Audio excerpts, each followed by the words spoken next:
Hermano Alex, ¿puedo orar para que por favor?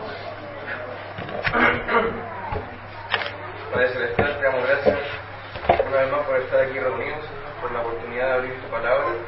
Te rogamos, Señor, que perdones nuestros pecados y a través de esta palabra nos pueda limpiar, Señor, que todo lo que nuestro hermano nos enseñe venga de ti, Señor, que sea palabra tuya, Señor, que sea edificación para esta iglesia y que cada uno de nosotros pueda también ponerla en práctica, Señor. En nombre de Jesús te recordamos en este momento. Amén. Bien, vamos a dar inicio a nuestra penúltima escuela dominical, ya en relación a la membresía, a la disciplina eclesiástica. Hoy día vamos a ver algo que es bien práctico en realidad, ya, y es bastante breve, y tiene que ver con el orden o la organización dentro de la iglesia. Ya, y la clase se llama Antes de disciplinar, organiza. Antes de disciplinar, organiza. ¿Qué debemos organizar? Y por lo menos podemos ver 4 puntos importantes. Uno es que los documentos de la iglesia ya estén actualizados. El otro punto es que los documentos legales, de la iglesia también, pero legales, deben estar también informados y actualizados en relación a las leyes, en fin, del país en donde la iglesia local esté ubicada. El tercer punto es que el libro de la membresía esté actualizado, ¿ya? Y el cuarto, que los líderes estén de acuerdo. Todos estos 4 puntos están orientados a lo que es la disciplina eclesiástica, que es lo que hemos estado viendo. Entonces, el primer punto, que es documentos de la iglesia actualizados. 2 cosas, ¿ya? ¿Qué son los documentos de la iglesia? Nosotros como iglesia tenemos un documento que lo deben haber escuchado por ahí, que se llama Confesión de Fe, ¿cierto? ¿Qué es la confesión de fe? Es donde nosotros encontramos la palabra de Dios condensada en distintos puntos. Por ejemplo, ¿quién es Dios? La Trinidad, la soberanía de Dios en relación a Dios, cómo funciona o cuáles son los deberes de un miembro dentro de una iglesia local, cómo funciona la iglesia local, cómo está constituida, en fin, esto debe estar conocido por todos, ¿ya? Y principalmente, y antes de aplicar disciplina, la persona debe conocer 2 cosas. Quien va a ser miembro y quien es miembro debe conocer 2 cosas que están en nuestra confesión de fe. Hay otras iglesias que tienen otras confesiones de fe, o que dicen, no, nosotros solamente nos basamos en la Biblia, ¿verdad? Pero nosotros creemos que es bueno tener la confesión de fe porque esto nos da un orden. 2 cosas son las que debemos entender en relación a la membresía. La primera es la doctrina, es decir, qué cree la iglesia, qué es lo que cree la iglesia local a la cual yo quiero ser participante, quiero ser miembro, qué es lo que cree la iglesia de la cual me están excomulgando, o sea, por qué me están excomulgando, ¿cierto? Y la segunda, bueno, la primera es la doctrina y la segunda es el comportamiento de la iglesia, o sea, cómo funciona la iglesia. Son 2 cosas que la persona, el postulante a la membresía o quien está siendo disciplinado debe conocer. Esto, lo repito, lo encontramos en la confesión de fe en los capítulos 26 y 27, ¿ya? En distintos artículos, pero principalmente lo pueden encontrar en la confesión de fe, capítulos 26 y 27. Segundo, documentos legales, ¿ya? Nosotros hace poco nos constituimos como iglesia, que hicimos un trámite legal ante el Estado. Pero ¿por qué es importante que la iglesia tenga los documentos legales actualizados y claros? Por lo siguiente, ¿qué pasa por ejemplo? ¿Ya? ¿Qué pasa por ejemplo si a mí me excomulgan y yo demando a la iglesia por eso? ¿Qué debería hacer la iglesia? ¿Cómo podría actuar la iglesia? ¿En base a qué se va a defender la iglesia? Entonces existe un documento legal, ¿ya?, que debe ser conocido por todos y lógicamente conocido por la persona que fue excomulgada. Es decir, cuando ella fue miembro, estaba postulando para ser miembro, debe conocer cuáles son los documentos legales que la iglesia ha presentado al Estado. Ahora, ¿qué es lo que se recomienda acá? Que esta información, ya, al recibirla el miembro, la firme. Y él está haciendo, bueno, el Alex me puede ayudar un poco acá, pero él está consintiendo, ¿verdad?, de las creencias de la Iglesia, tanto en la doctrina, en la práctica, y en caso de ser excomulgado, nosotros como Iglesia tenemos una herramienta ante el Estado, ante un juez, de que la persona sabía cuáles eran sus deberes, ¿verdad?, y sabe por qué está siendo excomulgada. Eso ya aplica para la misma persona, o imagínense que nuestro amigo Takashiro, ¿verdad?, un día nos denuncia porque aquí se está enseñando que hay que excomulgar a la gente de la Iglesia, y que eso es una falta de respeto, en fin, un vecino o un familiar de alguna persona que haya sido excomulgada de la congregación. Entonces es importante, punto 2, tener los documentos legales actualizados. Punto 3, el libro de membresía. ¿Ya? El libro de membresía es eso, un libro de membresía. Un libro en donde va el nombre, ¿verdad?, el root de la persona que es miembro de la Iglesia. Acá es importante saber quiénes son miembros y quiénes no son miembros. Suena un poco extraño, pero son importantes las dos áreas. ¿Por qué? ¿Qué pasa si nosotros no tenemos un libro de membresía actualizado? Hay 30 miembros anotados, pero somos 100 asistentes a la iglesia. Y los 100 participan como miembros. De hecho, incluso a algunos se les aceptó como miembros, pero no se ingresó en el libro de membresía. ¿Qué pasa si a esa persona se le quiere disciplinar? ¿Se puede disciplinar si no está en el libro de membresía? Algunos podemos decir que sí, otros podemos decir que no. El punto es que el libro de membresía debe estar actualizado.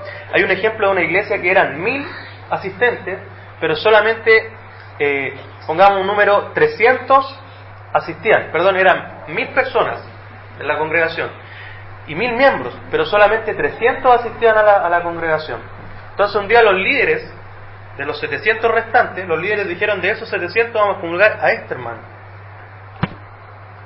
Entonces el hermano se puede quejar, es decir, pero ¿por qué me están excomulgando a mí y a los otros 699 hermanos no?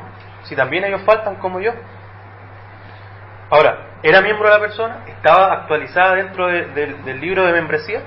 Entonces el libro de membresía, punto 3, debe estar actualizado, tanto con quien entra como quien se va, que es otra cosa que tampoco las iglesias por lo general hacen. Se hace todo el procedimiento, incluso a veces se le envían cartas a la persona excomulgada, pero algo tan básico como borrarlo del libro de membresía no se hace. Entonces el libro de la membresía debe estar actualizado para un proceso de disciplina. También puede ocurrir, como les decía, que un hermano diga: pero yo no estoy en el libro de membresía, así que no me pueden excomulgar. Yo voy a seguir tal cual en esta congregación. Entonces, por lo mismo, el libro de membresía debe estar actualizado. Y lo último, ya, yo les decía que íbamos a ver cosas bien prácticas, y ya cerrando lo que es la disciplina eclesiástica, lo último es importante también. El punto se llama, o el punto 4, líderes de acuerdo. Los líderes deben estar de acuerdo en un proceso de disciplina, tanto en el cómo se hace, ya, el cuándo, el por qué, en fin. Los primeros que deben estar de acuerdo son los líderes de la iglesia. Si los líderes no están de acuerdo, por seguro que va a haber división en la congregación en un proceso disciplinario. Entonces los primeros que deben interiorizarse, inundarse, ¿verdad?, en esta práctica de la disciplina, bíblicamente, es decir, escrituralmente, no solamente en la tradición, aunque la tradición bíblica por supuesto que es buena, pero bíblicamente son los líderes y la congregación. Si esto no ocurre, hermanos, sí o sí va a haber división en la iglesia, va a haber división. Ahora, hay varios ejemplos. A mí me gusta utilizar el siguiente, aunque hablamos de un juego. La iglesia, entendemos, no es un juego. Pero ¿qué pasaría si dos equipos de fútbol se ponen a jugar en una cancha que no está marcada, no hay árbitro, no hay arcos, y se ponen a jugar, a hacer lo que quieran? Y de repente aparecen 4 hermanos, 3 hermanos, 2 hermanos, los líderes, en fin, a tratar de marcar la cancha entre medio, mientras que las patadas corren, la pelota por todos lados. O sea, la verdad, hay un caos y hay un desorden. Lo primero, hermanos, que debemos hacer, ¿ya?, y lo hablábamos con Alex la otra vez, y con algunos hermanos, que estamos gozosos, muy contentos también, y dándole gracias al Señor, porque lo primero que se debe hacer antes de aplicar disciplina es marcar la cancha, ¿ya? Es decir, tener bien ordenado el campo, ¿verdad? Las reglas, el árbitro, en fin, y después los jugadores comienzan a hacer el deporte. Entonces, la cancha ya debe estar bien marcada, primero para los líderes, aunque yo no esté de acuerdo, quizás me moleste porque están incluso excomulgando a mi esposa como líder, pero yo sé que eso está bien porque la Escritura lo dice. Entonces, esto debe estar bien marcado en la congregación, principalmente en el liderazgo, para que no haya división.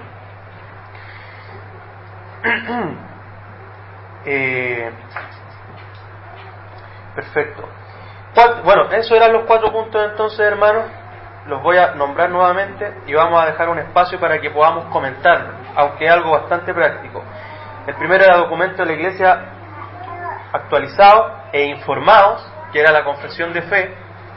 Y esto es una invitación, y más que una invitación, hermanos, es recordar que tenemos la obligación de estudiar la confesión de fe, porque quizás con el tiempo yo voy a querer ser miembro, pero no me gusta lo que la confesión de fe dice acá. Veámoslo, conversémoslo. Segundo, documentos legales actualizados, conocidos por todos, con firma de consentimiento ante el pacto. Nosotros tenemos un pacto de membresía, ¿cierto? Y ese pacto de membresía a veces lo recitamos, a ver, bonito, un aplauso, somos miembros de la iglesia. Pero es bueno que lo podamos firmar y que eso queden los documentos legales de la iglesia, junto con la constitución, las modificaciones, en fin. El libro de membresía, una persona a cargo o 2 personas a cargo que constantemente estén revisando el libro de membresía. Hay algunas iglesias que han tomado esto de la manera que debe ser, seriamente, y por ejemplo, si una persona deja de asistir después de 3, 4, 5, 6 reuniones a la cual se le ha llamado, se le ha visitado y la persona no asiste, es borrada el libro de membresía y no es miembro. Y quizás después al año va a volver y va a decir, oye, yo soy miembro. No, tiene que ir nuevamente, ¿verdad?, las entrevistas, en fin. Pero el libro de membresía es algo que uno no lo ve, ¿cierto? Que está por allá o uno sabe que el hermano lo tiene, pero que es muy, muy importante. Bueno, y lo último, el último punto, como resumen, los líderes de acuerdo. Y esto incluye al liderazgo, pero por supuesto a la iglesia. Si no estamos de acuerdo, no sabemos cómo, hermanos, va a haber un caos, es decir, va a haber una división en la congregación. Amén. Entonces, dudas, consultas, antes de que terminemos, hermanos. Evelyn.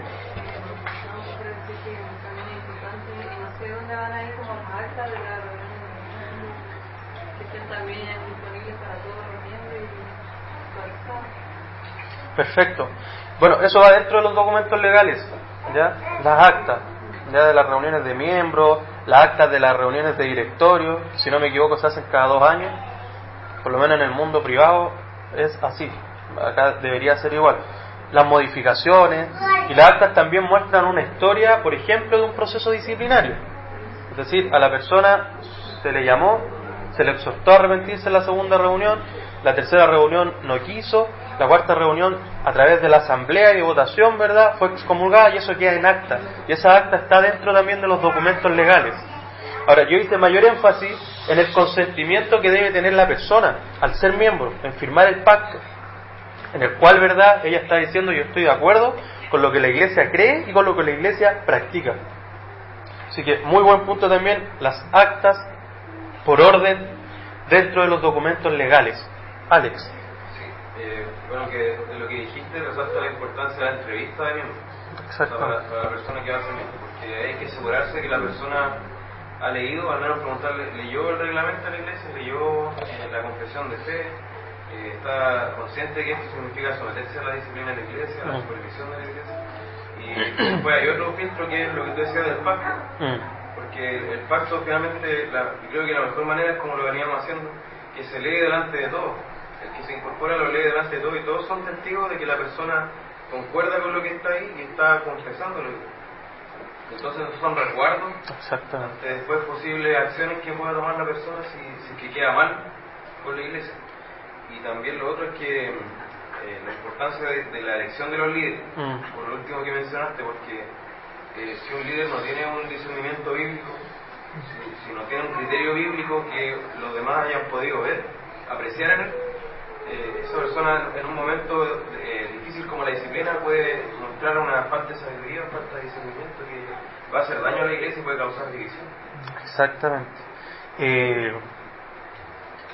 Habías dicho, claro, en relación al pacto, como decía Alex, o sea, son medidas que nosotros tomamos ante el Estado directamente. ¿Por qué? Porque imaginemos que, bueno, el Estado aprueba el matrimonio homosexual. ¿Qué estamos haciendo nosotros en relación a eso? ¿Qué dice la confesión? ¿Qué dice la Constitución de la Iglesia? ¿Qué practica la Iglesia en relación a eso? Entonces, si hay un consentimiento mío para ser miembro de esta Iglesia, que para ella el homosexualismo es pecado, ¿verdad?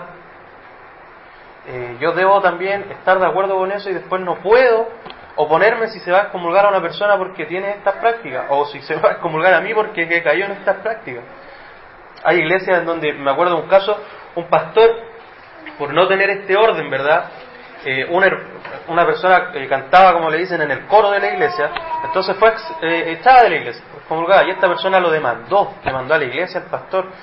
¿Qué pasó? Ganó la demanda. No habían filtros, no habían documentos legales, no había nada, solo él decía, no, pues la palabra, sí, pero tiene que haber un orden legal. Entonces, ¿qué pasó con la persona? Lógicamente, al sentir todo el respaldo del Estado, su homosexualismo lo sacó a flor de piel con más énfasis, ¿ya? ¿Y cuál fue la sentencia del juez? Que la persona es miembro de la iglesia y la persona va a seguir haciendo sus actividades en el coro de la iglesia todos los domingos. Entonces, ¿qué tenía la iglesia? Tuvo que aceptarlo. ¿Lo debería haber aceptado? La verdad es que ahí hay bastantes cuestiones que mejor nos vamos y ponemos la iglesia en otro lugar. Pero bueno, la iglesia lo aceptó, ya bajo las amenazas lógicamente del juez, que si no lo hacían había problemas legales, y esta persona con homosexualidad, ¿verdad?, siguió en la iglesia, y cuando iban personas nuevas le decían al pastor, oye, ¿y por qué él está ahí? Si era homosexual, pero ya abiertamente. Entonces, ojo con el orden, y no solo con ese pecado, con muchas otras cosas, con el orden legal que debe tener la iglesia. Eso. ¿Alguna otra cosa? Don Pablo. No, que es importante el primer punto de la confesión, que como iglesia estemos de acuerdo en cada punto. Porque en la iglesia donde estábamos antes teníamos un pastor que no creía realmente toda la confesión. Entonces iba a llegar a un punto en donde iba a haber predicaciones positivas y iba a tener que predicar acerca de escatología. Entonces no íbamos a estar de acuerdo con lo que él creía y quizás ni siquiera iba a poder predicar ese punto. Entonces es importante que estemos de acuerdo, porque quizás en algún punto de nuestra historia como iglesia usted va a decir, no, pero yo estoy de acuerdo con la confesión, pero en este punto no. Claro. ¿Y qué hacer en ese caso? O sea, hay dos cosas que uno puede hacer, que la persona puede hacer, o quedarse callada o promulgarlo en la iglesia. Pero finalmente, como uno es cristiano, su conciencia es de decir, no, pero esto no, yo no creo en esto, y va a tener que irte de la iglesia o lo va a tener que promulgar dentro de la iglesia. Entonces es una posición súper compleja, y por eso es importante que cada punto de la confesión esté bien estudiada por cada uno de nosotros, o sea que es súper extenso, es verdad, pero que estemos de acuerdo, porque para eso hemos constituido una iglesia con una confesión de fe. Amén. O sea, no podemos obviar las cosas.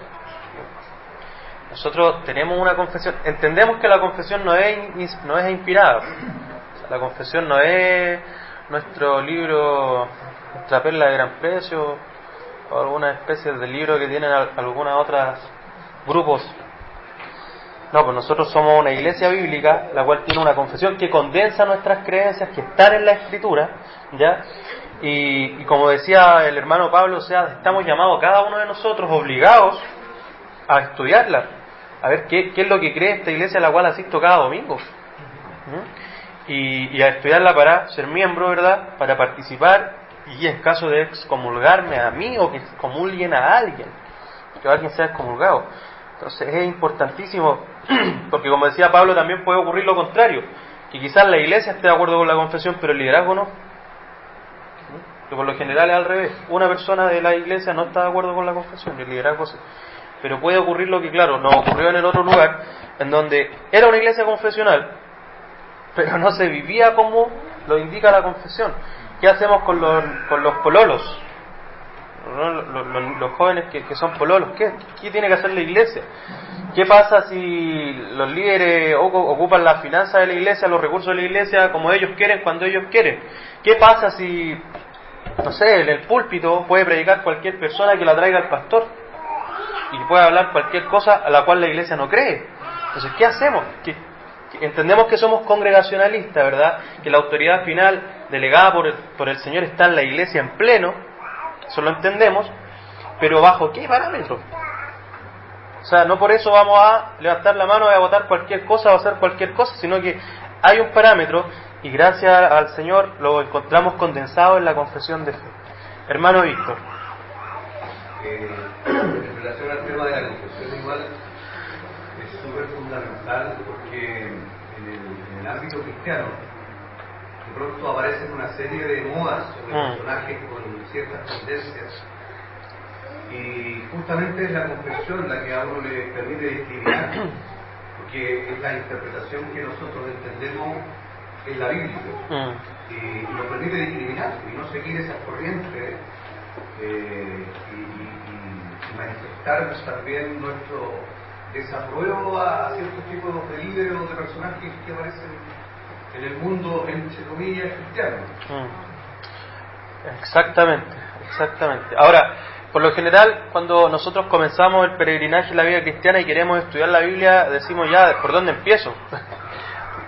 Veo en internet, no sé. Pero tomemos la confesión, empecemos por la confesión. O sea, tenemos un orden sistemático, por decirlo de alguna manera, de lo que creemos a través de la Escritura, y comencemos por ahí. O sea, tenemos la herramienta, hermano. Karen.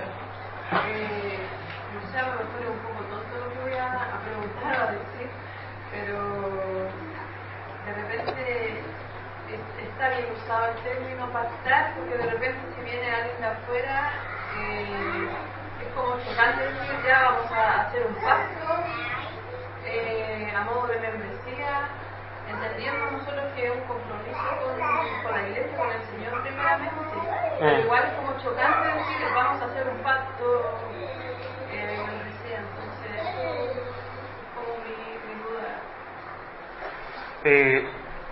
La palabra pacto... O sea, ¿qué tan bíblico es? Decir ya, se debe hacer un pacto de membresía.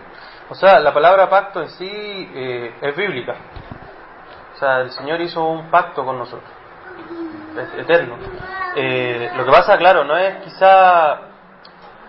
no sé si llamarlo familiar para todos nosotros, porque eso atribuye a nuestra carne inmediatamente un compromiso, ¿ya?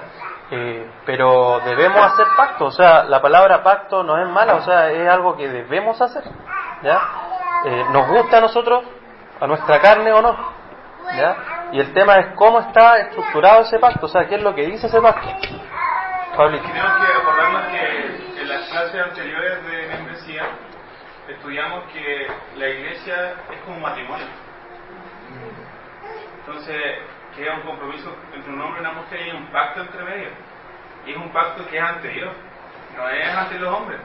Entonces, cuando una persona hace un pacto con la iglesia, es decir, yo me comprometo con esta iglesia, lo hago ante Dios y ante los hombres, porque esta es mi iglesia, yo no me estoy comprometiendo simplemente con Dios, no.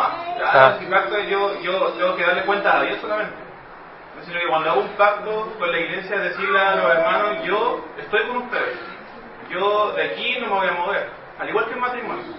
Entonces, por eso es importante recordar la figura del matrimonio en la membresía, y fue que lo que hicimos al principio, y recordar, ser miembro de una iglesia es igual que estar casado.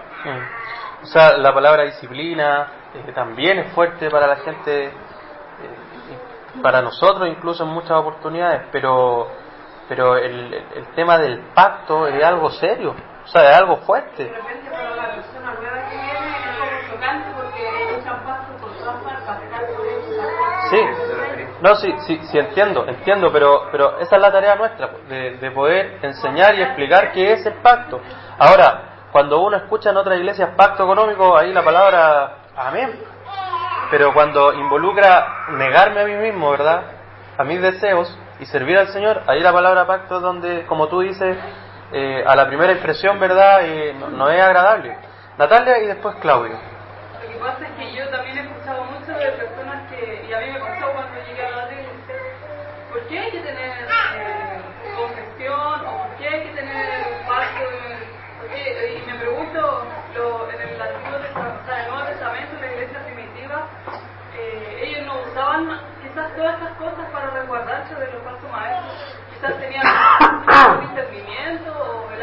de la iglesia, o no sé, pero esa es una duda de muchas personas que dicen, no hay para qué usar confesiones, ni Claro. creo, es solamente que ser bíblico, como le da la iglesia primitiva. Claro. ¿Y qué se le puede responder a eso? Porque yo a veces igual encuentro esto, está bien que nos enredamos mucho con muchas reglas y cosas, y antes no lo hacían, pero igual entiendo que cuida bastante la... O sea, guarda. sí, entendemos que cuando el apóstol Pablo o Pedro hablaban era la palabra de Dios en el mismo momento. Ahora, ¿qué estamos viviendo nosotros y qué ha vivido la iglesia tradicionalmente? Y nuestra herencia. Han condensado lo que ellos, ¿verdad?, junto a los profetas, el Señor Jesucristo, hablaron en la Escritura y lo han condensado para nosotros. Y eso es una confesión, que por ejemplo es la confesión que nosotros tenemos. Ahora, ¿para qué nos sirve la confesión? Es para ordenarnos, lógicamente. Y todo lo que hemos comentado recién. Bueno, Alex va a hacer una intervención, después Claudio. Pero el tema es que ante un mundo y ante personas que no estamos acostumbradas a compromiso, no estamos acostumbradas a realmente ser responsables con la vida en sí, lógicamente es fuerte, ¿no? Y basarse en la Escritura y decir, claro, la iglesia de Corintio no tenía confesión. Es que lógicamente no, porque tenían al apóstol Pablo, que lo que él hablaba era la palabra de Dios. Ahora, ¿por qué quedó eso en la Biblia? Podríamos decir, y ocupar el mismo argumento. Si Dios me puede hablar a mí, ¿para qué vamos a ocupar la Biblia? O sea, por algo la palabra de Dios quedó escrita. Y tenemos también, cuando Pablo, ¿verdad?, quería la Escritura, dice, envíame la Escritura, hablando, ¿verdad?, del Antiguo Testamento.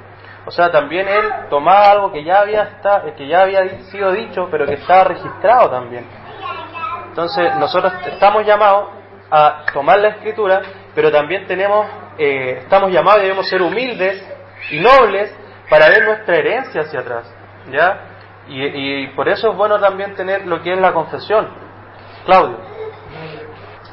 Estaba pensando en lo que estaba diciendo Alex también.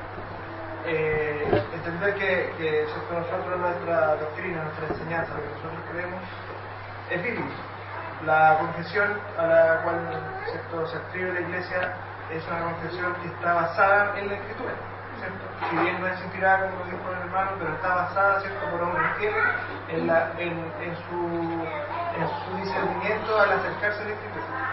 Y entendiendo también, ¿cierto?, busqué un texto, la verdad, que dice, primera de Juan, capítulo 1, versículo 3, dice, lo que hemos visto y oído, eso os anunciamos, ¿cierto?, la doctrina del Señor, para que también vosotros tengáis comunión con nosotros, para que tengamos comunión, ¿cierto?, la congregación, y nuestra comunión, ¿cierto?, la comunión conjunta es verdaderamente, y nuestra comunión verdaderamente es con el Padre y con su Hijo Jesucristo.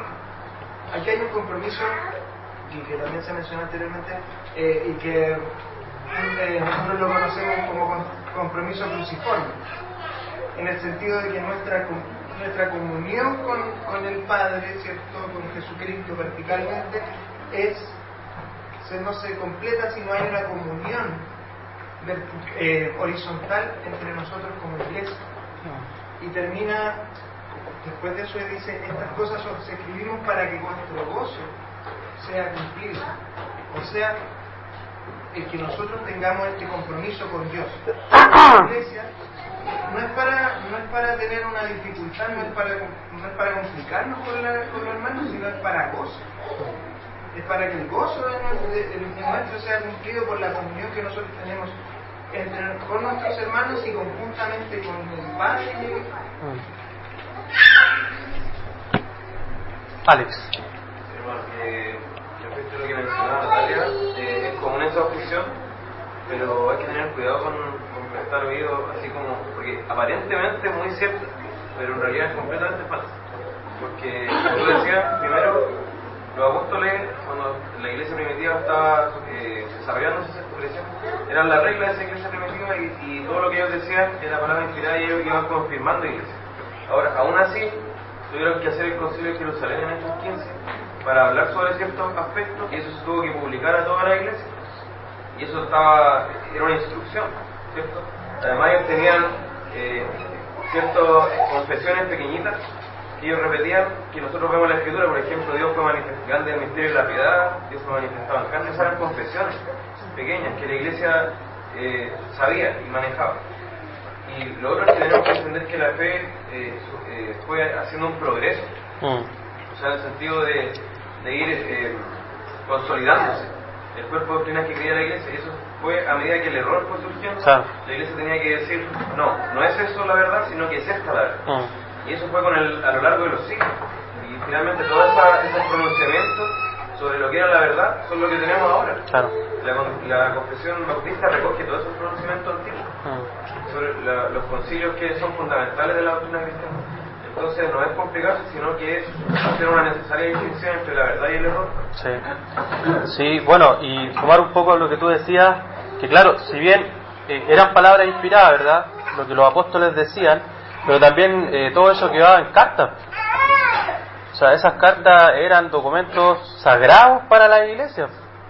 No eran cartas como uno de repente lo hace, que las lee y las guarda, ¿verdad?, qué bonita la carta de fin de año. O sea, esos eran documentos sagrados para la iglesia, los cuales mostraban parámetros para seguir creciendo y viviendo la fe. Y como dice Alex, ¿verdad?, lo importante es la historia de la iglesia del Señor, de la iglesia universal. Hermano. Respecto a lo que dice Natalia también,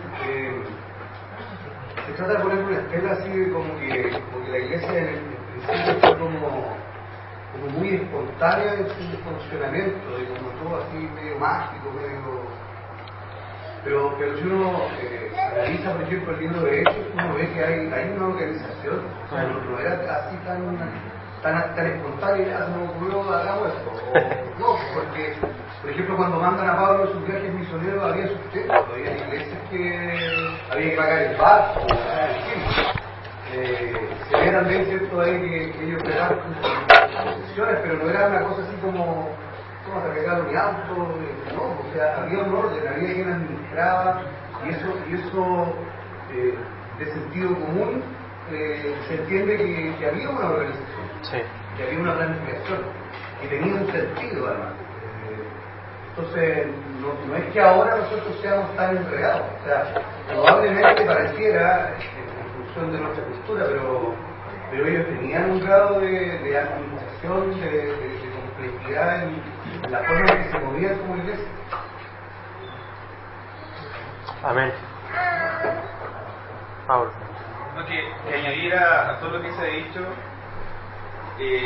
estamos estudiando Nehemías, ¿cierto? Y increíblemente pasa que en el capítulo 10 hay un pacto del pueblo en guardar la ley. Entonces el pueblo hace un pacto en guardar la ley, y parece como si fuera un pacto de membresía. Yo pertenezco a este pueblo. Y luego, después de ese pacto, vienen las reformas de Nehemías, en donde él estipula todas las cosas que se habían hecho mal y se restituyen, que ya estaban en la ley. Y habla de los días de reposo, y uno dice, no, pero ¿qué? Si somos el pueblo de Israel, ya construimos y vamos adelante, si estamos todos en comunión. Pero él marca una línea después y dice, esto se ha hecho mal, y esto es lo que creemos, y esto es lo que creían nuestro pueblo, y fue entregado, esta ley que fue entregada a Moisés, y esto tenemos que seguir. O sea, nuevamente hace una confesión de fe, o sea, nuevamente la vuelve a estipular. Entonces quizás nosotros no estamos acostumbrados porque no leemos profundamente esa la escritura, y vemos que esto es muy ajeno a nosotros. Pero está en la Biblia en su esencia, en cada paso, en cada parte. Pero lo que pasa es que a veces no, como queremos ahora, deseamos vivir escrituralmente, nos encontramos con estas cosas y tenemos mucha herencia antigua, entonces surge en nosotros, y es natural, surge en nosotros dudas. Esta cuestión está bien, esta cuestión es muy legalista. Y orgullo también. Sí, etcétera. Entonces, esto está muy complicado, ser miembro de una iglesia aquí, qué sé yo, pero se trata de ser fieles. Sí. Y al mismo tiempo ser fieles no implica ser legalista o vivir con poco gozo o vivir en comunión, sino que tenemos que preguntarnos cómo en hechos vivían unánime, cómo podían vivir unánime. Yo no puedo vivir unánime y en gozo si no creo lo mismo que mi hermano. Amén. Amén. Sebastián. No, básicamente Pablo Simplemente que la confesión es para eso, porque muchas veces podemos decir, puede sonar muy piadoso decir, no se puede estar dentro en la Biblia, pero en realidad uno comete mucho error a veces en interpretar un pasaje de una forma y se queda con eso en silencio. Entonces al comentar entre nosotros, por ejemplo, qué es el Evangelio, probablemente vamos a encontrar muchas distintas opiniones en cuanto a lo que es el Evangelio. Y la confesión es de eso, hacemos un consenso de nuestra fe. Sí, vivimos igual en una sociedad individualista y orgullosa. O sea, yo hago como yo quiero y yo puedo vivir solo como a mí se me dé la gana. Entonces, lógicamente, pero es lógico que a nosotros nos cuesta adaptarnos a lo que la palabra dice, ¿verdad? Como dice Romanos, ¿verdad? Conformarnos a la Escritura, no al mundo. Y también a los incrédulos, a quienes ya están sumergidos en otras iglesias. Entonces, claro, oye, en tu iglesia pacto, ¿qué es eso? Y confesión, no, eso es muy viejo. Pero realmente no hay un interés por ver qué es y también por someterme a la Escritura, someterme a la iglesia. Evelyn, después Alejandro, y vamos a ir finalizando. Quería hacer una pregunta, igual yo lo tengo claro, pero no sé personal. A veces cuando uno llega a una iglesia nueva y dicen ya la confesión y todo, uno dice ya, pero como no es la Biblia así, igual es discutible los puntos, o por lo menos no los más como profundos, que podría decir como la Trinidad o no sé, por la salvación, pero por ejemplo como el día del Señor dice, bueno, pero eso igual uno lo puede conversar, no hay para qué ser tan estricto, ¿entiendes? Pero es como hasta qué punto es discutible la confesión, que hay gente que cree que sí, es algo que se puede discutir y llegar a un acuerdo, de que para qué tan grave, por ejemplo, para qué tan, así como no, por ejemplo en el caso del día del Señor, para qué tan estricto con eso, que lo podemos conversar, se puede llegar a un acuerdo.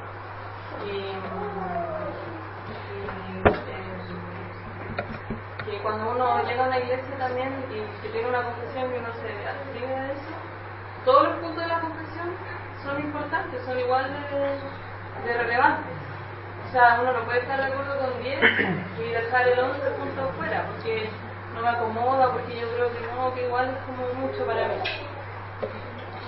Sí, bueno, hay que entender, claro, que la confesión de fe, si bien condensa lo que creemos y condensa las Escrituras, hay puntos esenciales en la fe, que esos son intocables, ¿ya? Y yo llamaría a los otros puntos peligrosos. ¿Ya? ¿Y qué preferimos hacer nosotros, de acuerdo a la palabra? Seguir esa línea. Pero no por eso yo voy a criticar a la iglesia que no lo sigue así, o no voy a tener comunión con ellos. Lógicamente, entendiendo que sí tienen los puntos esenciales que explica la confesión, sí los viven y sí los creen. Entonces, el punto del día del Señor se podría decir que es es un punto esencial, porque se está pecando contra algo que el Señor estipuló en sus mandamientos, la Trinidad. En fin, entonces el gobierno de la Iglesia se podría decir que puede ser de una u otra forma un punto que claro, nosotros lo creemos así, pero que hay otra iglesia que no lo vive tan así, y que por ahí podría haber comunión con esa iglesia en otras áreas, en otras cosas, predicar el Evangelio, en fin, como Sproul con, no sé, con MacArthur. Ellos tienen una alianza para poder predicar el Evangelio, pero hay puntos que no son esenciales, que no los creen igual, ¿ya? Nosotros, por ejemplo, podemos ver esto con Miguel Núñez o Súger.